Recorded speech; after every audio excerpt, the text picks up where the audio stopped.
Well, absolutely, Naledi. Quite a very comprehensive report that he presented before the MPs. Quite a number of challenges facing this institution. You look at the main area around the resource allocation. That seems to be a very big challenge because at some point the African Union used to allocate about $11 million US, of course, from $22 million US, but that budget now has been dramatically cut to about $11 million US.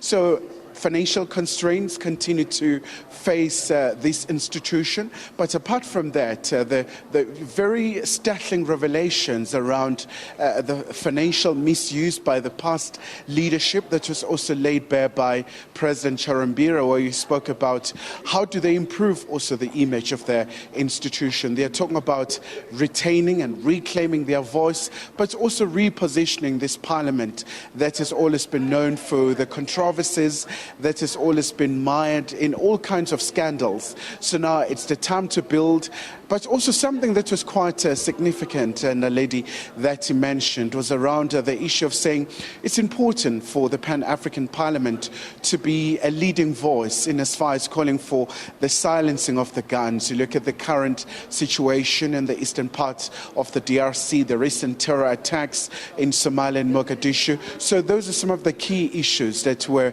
very featured quite prominently in this report. Yeah, one wonders, though, if even in that report there's a sense of really wanting to, and you talk about positioning the Pan-African Parliament as a voice that's heard on the continent, but where has that gone wrong? I mean, does the review report really talk about how the voice of the Pan-African Parliament has been weakened over the years and what it takes then to bring it back to where it should be? Well, certainly it does outline quite a number of expectations and the deliverables on the side of the MPs. It goes as far as indicating, it's going back to basics to why the MPs were given such a task in terms of making sure that this institution doesn't really remain a toothless board. At some point, through Malabo Protocol, it's able to be given the legislative powers and have an oversight on the executive across the continent. So eventually that's the main goal. But apart from that, the report also goes as far as indicating that it's quite important for the MPs to attend all the sessions as opposed to missing some of the sessions. But so far they're quite impressed with their attendance rate, but also other issues around the allowance as well. So they used to get about $400 US per day. So that was taken away by the AU. So they are calling for the reinstatement of that, saying it's quite important for the MPs to be given an opportunity to do their job thoroughly, but also in a very conducive environment. But also other challenges that the MPs and a lady touched on around their access in South Africa. Others were crying foul about the acquisition of the visa to South Africa, talking about how at times the process can just be quite lengthy in terms of the application, and calling for the Department of International Relations and Cooperation, which is of course the custodian of South Africa's foreign policy, to make sure that they correct some of these issues. Yeah, I hear that a lot of the discussions so far have really been about the operations of the Pan-African Parliament in and of itself. How much of Africa's daily issues were being looked at? I mean, food insecurity, a very big issue on the continent. Is that something that they've looked at in targets that they've set themselves? As a body that represents African countries coming together, what are the targets that they've set themselves to deal with some of those problems? So by all means, Naledi, the issue around food insecurity, it is a main issue in the continent and by extension across the world, given the current conflict in Ukraine. So the theme around this particular gathering is around food security and also dealing with the human capital in the continent.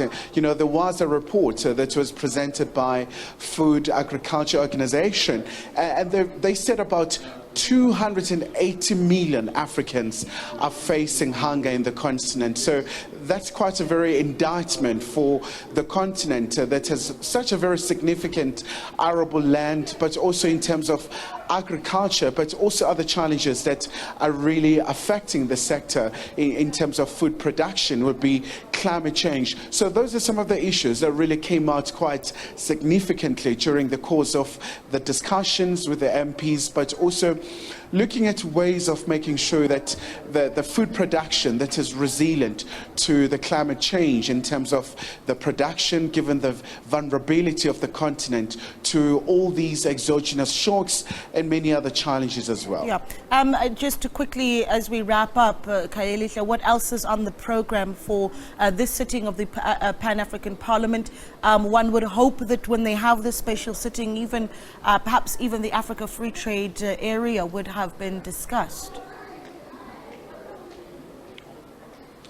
Well, absolutely, Naledi, especially because the continental free trade area is perceived as a game changer for the continent in terms of the opportunities. So they did highlight some of the challenges around the barriers in terms of trade, but also the issue of peace and security in terms of making sure that you enable the unfettered access of the goods to be able to move without hindrances, without impediments. It is quite a very important issue that has been highlighted. But specifically, when you look at today, Naledi, the issue of the unconstitutional changes of government, we've seen a tsunami of coups in West Africa. It's bound to be a very main issue today, where we're likely to hear in terms of the security environment in the continent and what can the Pan-African Parliament do in terms of making sure that they mitigate the impact of these conflicts, especially because this creates a refugee crisis. So it's created quite a number of challenges for the member states, especially when you look at what's currently happening in the eastern part of the DRC, and also with some accusations swirling around that Kigali might be a main funder of the rebels. Of course, that has been vehemently denied by Rwanda. Yeah.